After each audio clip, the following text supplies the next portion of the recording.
Saffron. What is saffron? Why should you have food that contains saffron? And where does it come from? So I'll be answering those questions and many, many more. So sit back and relax to tell you all about the spice known as saffron.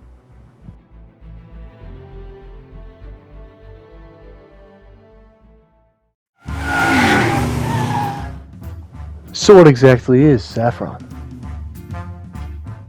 Saffron comes from the Crocus vitis flower, which is commonly known as the saffron crocus. It is the stem of the flower, which is the long, thready bits of it. The process of harvesting saffron is a long and expensive process. The saffron flower blooms for a single week each year. It absolutely must be picked by hand, and each flower produces only 3 threads of saffron. The very limited amounts of saffron available, combined with the tedious task of harvesting it, makes saffron the most expensive spice. Here's an example of just how expensive it is.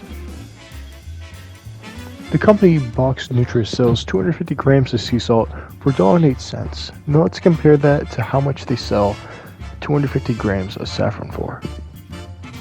$1,922. That's nearly 2,000 times the amount they have their sea salt priced at.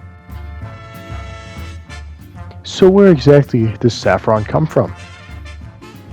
Saffron is believed to originate in Greece. However, it is mostly grown in India, Iran, Morocco, and Greece nowadays. Here's a map depicting where saffron mainly grows from. Each of these saffron flowers represents a country that it's grown in. So I should eat food with saffron in it. Saffron has many health benefits, and it contains some very useful antioxidants. Many of the antioxidants in saffron have cancer-fighting properties. Groken may also make cancer weaker to chemotherapy. Here are some other miscellaneous health benefits that could be found in saffron. Now it is time for the fun part of the show. I'll now be showing you how to make a saffron milk cake. Here are the ingredients that you will need.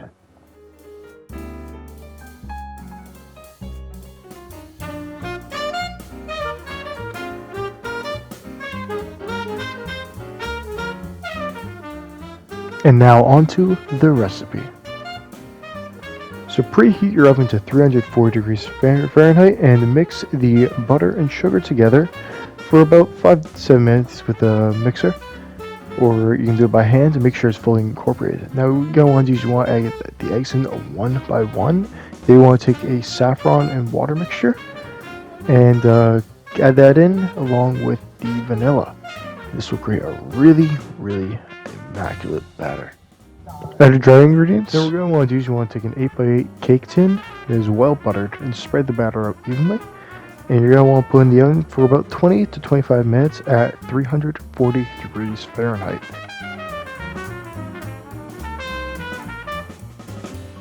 And now for the sweetened milk. So what you're going to want to do is you want to take your whole milk and place it in a pot along with the heavy cream and sweetened condensed milk and just a little pinch of saffron. Now sadly the camera died while I was recording this, so you're just going to take my word for it. So now what you're going to want to do is you want to bring this to simmer at medium heat for about 5 minutes. This will help get all the flavors, melded together and create a really nice aroma. And now for my worst enemy, whipped cream. So you're going to want to take your heavy whipping cream along with your confectionery sugar and whip it together. I recommend a stand mixer or a handheld mixer because it makes the job a lot easier to say the least.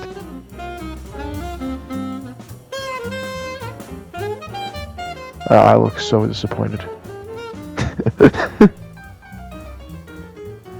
So what we're looking for is stiff peaks. As you can see here, we got some very nice stiff peaks. That means that the whipped cream is ready to go on top of the cake. Now what I'm doing here is I'm jabbing the cake with a toothpick so that it has a hole, so that when I place the sweetened milk on top of it, the sweetened milk will, better drain throughout the cake, get that nice flavor throughout it. And just watch me pour it on top.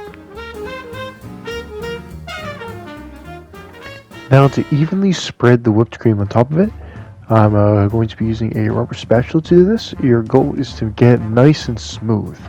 That way it looks very, very beautiful.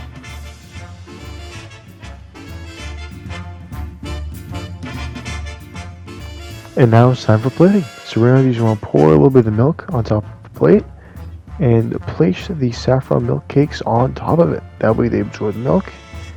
And clean up the edges just to get some stuck on the plate, and take a little pinch of saffron. Fun fact, if I were to estimate that, that's maybe worth $5 to $10 worth of saffron on top of those cakes.